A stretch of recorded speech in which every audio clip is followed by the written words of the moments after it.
Saudi আরবের বিরুদ্ধে এবার বড় ধরনের হামলার হুঁশিয়ারি হুথিদের। শুধু হুমকি নয়, সৌদির গুরুত্বপূর্ণ স্থাপনা ও তেল অবকাঠামোকে ঘিরে নতুন করে তৈরি হয়েছে বড় শঙ্কা। হুথিদের এমন বার্তায় মধ্যপ্রাচ্যের উত্তেজনা যেন আরও এক ধাপ বেড়ে গেল। প্রশ্ন উঠছে, কেন হঠাৎ সৌদিকে এমন কড়া হুমকি দিচ্ছে হুথিরা?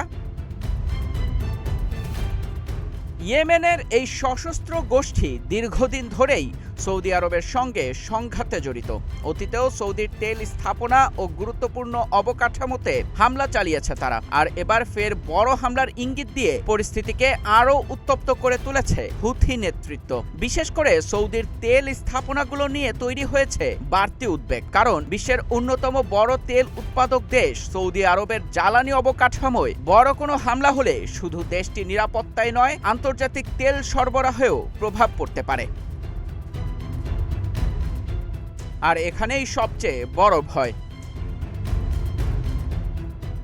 কারণ মধ্যপ্রাচ্যের যে কোনো বড় সংঘাতের প্রভাব খুব দ্রুত ছড়িয়ে পড়ে আন্তর্জাতিক বাজারে। তেলের দাম থেকে শুরু করে জ্বালানি সরবরাহ সবকিছুতেই তৈরি হতে পারে অস্থিরতা।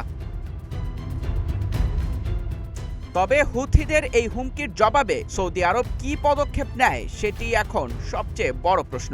সৌদি কি আগাম প্রতিরোধমূলক ব্যবস্থা নেবে, নাকি হুথিদের এই হুমকি বাস্তব হামলায় রূপ নেবে? আর যদি সত্যিই বড় কোনো হামলা হয়, তাহলে মধ্যপ্রাচ্যের চলমান উত্তেজনা কোন দিকে মোড় নেয় সেদিকেই এখন নজর পুরো বিশ্বের।